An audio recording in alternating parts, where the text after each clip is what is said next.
queria agradecer a Band News, que desde o primeiro momento deixou o sinal aberto para essa nossa reunião, bem como a CNN, que alguns minutos depois também fez o mesmo procedimento. Obviamente, essa informação pura, que chega na ponta da linha para todos do Brasil, é muito bom para a democracia e para restabelecer a verdade dos fatos. Então, são duas empresas, duas televisões, que realmente nós rendemos aqui a nossa homenagem no momento. Bem, aquela que porventura não transmitiu o sinal, com toda certeza deve estar fazendo as suas especulações de sempre.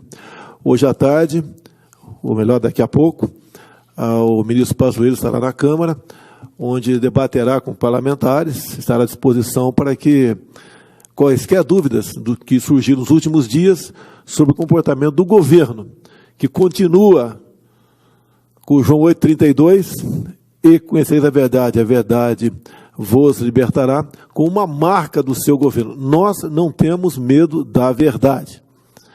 E a gente lamenta, sim, as especulações, as mentiras que um órgão de imprensa especial teima em rotular esse governo. Ao vivo, eles fogem de nós. Eles querem sempre gravar para editar e fazer as suas especulações. Como teve nessa televisão, há pouco tempo, quando o ministro falou que eu não quero saber desse tipo de etnia, desse tipo de brasileiro, porque todos nós somos brasileiros. Tirou todos nós somos brasileiros e criou um clima, para quem não tem dúvida aqui, Ministério da Educação, TV Globo, tá? Para quem não tem dúvida, a editar e jogar para frente essas desinformações. E, obviamente, parece que faturavam com o número exagerado do que acontecia em uma área ou outra. Então, o nosso governo é da transparência, não temos medo da verdade.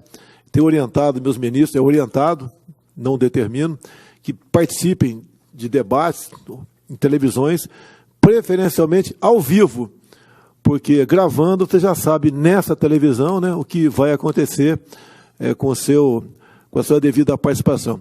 Mas como eu costumo perdoar todos, eu perdoo essa televisão, espero que ela volte à rotina lá de trás, tá? Onde realmente tinha a verdade como produto da informação. E também, para concluir aqui, é um dado que começou a circular ontem à noite, uma declaração da OMS, a Organização Mundial da Saúde, onde diz lá a OMS, que os assintomáticos, a chance de transmissão do vírus é próximo de zero. Segundo a própria OMS diz, que isso não é um dado ainda comprovado, nós sabemos, mas um dado bastante importante, porque todos os procedimentos, todas as observações da OMS conduzem para isso. Então é algo que deve ser debatido, com toda certeza, por toda a mídia tradicional no dia de hoje, que tem reflexo imediato, no futuro do nosso Brasil.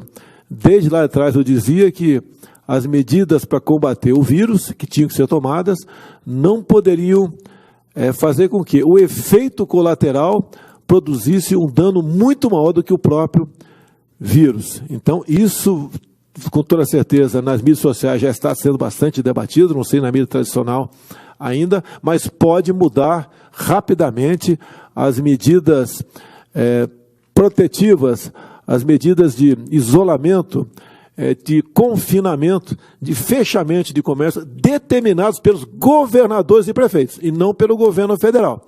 Afinal de contas, quem decidiu que essa política tinha que ser tratada exclusivamente por prefeitos e governadores foi o Supremo Tribunal Federal. Nós aqui praticamente ficamos relegados àquela situação de dispensar recursos para estados e municípios. E assim foram dispensados, como muitos viram aqui, dezenas de bilhões de reais para estados e municípios para combater aí o coronavírus, bem como outras medidas tomadas pelo governo federal, onde talvez o nosso, prezado Paulo Guedes, seja o país onde mais conseguiu preservar empregos com as suas medidas adotadas, E também um país que descobriu, porque todo lugar tem, os seus invisíveis, aqueles informais que praticamente não existia para muitos aqui no Brasil. São 38 milhões de pessoas que foram atingidas com esse programa, que está terminando agora o pagamento da segunda parcela de R$600, que ajudou, sim, e muito a que as pessoas pudessem sobreviver. Porque deixo bem claro, segundo a própria OIT, na América do Sul, esses informais perderam 80% da sua renda. Se eles perderam em média 80%, alguns perderam tudo, outros perderam 50%. E foi um baque muito grande, e geralmente, né, os mais humildes têm a família mais numerosa. E eu estive em algum momento pela periferia aqui de Brasília, fui muito criticado por isso, mas fui ver como esses informais estavam sobrevivendo.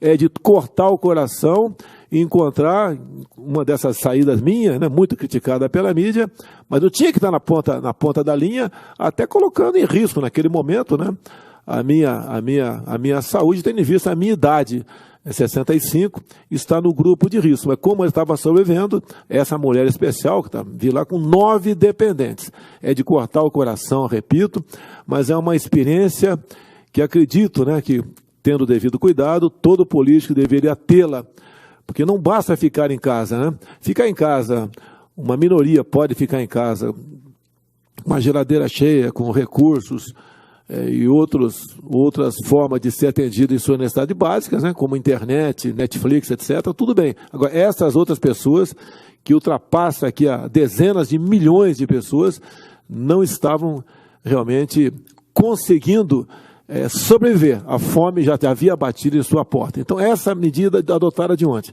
essa informação da OMS, que há pouco tempo voltou atrás no tocante à pesquisa com a hidroxicloroquina, né?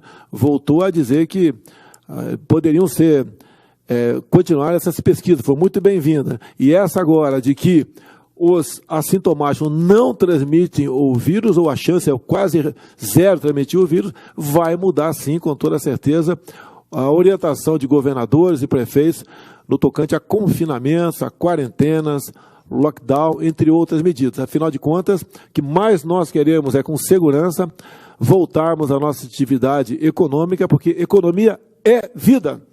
Não adianta você falar que pode viver feliz para sempre trancado dentro de casa, que isso é uma utopia. Isso não funciona, isso não é uma realidade. Então nós queremos, sim, que o mais rapidamente possível, excelentíssimos senhores governadores e prefeitos, né, se bem que alguns já decidiram a ter uma linha um pouco diferente já há algum tempo, mas que decidam o mais rápido possível voltar à normalidade, porque afinal de contas, né, nós, ao agirmos dessa maneira, poderemos cada um levar o seu sustento para casa, voltar aí à vida que tínhamos em janeiro e fevereiro, para o bem do nosso país e para o bem da humanidade. Queria dizer que tudo que o governo faz, a extrema imprensa sempre tenta polemizar ou diminuir o trabalho do nosso governo. E não foi diferente dessa vez. Mas eu tenho certeza que, com Deus no coração e a verdade, como sempre o senhor carrega, o senhor e o time Bolsonaro de ministros que está aqui, sabe que nós vamos derrubando uma por uma as mentiras e vamos construindo uma gigantesca rede de proteção à população e à sociedade brasileira. Presidente, nunca faltou recurso para a saúde no Brasil. Sou testemunha disso desde o primeiro momento. Sou testemunha também, presidente, todos nós somos, de que o senhor, de maneira equilibrada, olhou o Brasil como um todo. Porque esta é a responsabilidade do líder. Essa é a responsabilidade do presidente. A saúde teve todos os meios, como descreveu o ministro Paulo Guedes, os recursos foram a estados e municípios para que o Brasil pudesse fazer o enfrentamento do Covid. E o que o senhor sempre pediu? Equilíbrio aos gestores estaduais e municipais. Para que se fizesse o quê, presidente?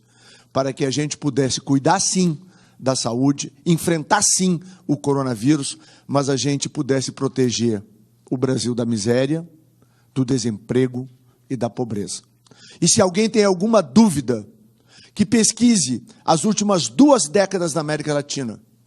O desemprego, a pobreza e a miséria e a fome matam mais do que qualquer epidemia na história dos últimos 20 anos.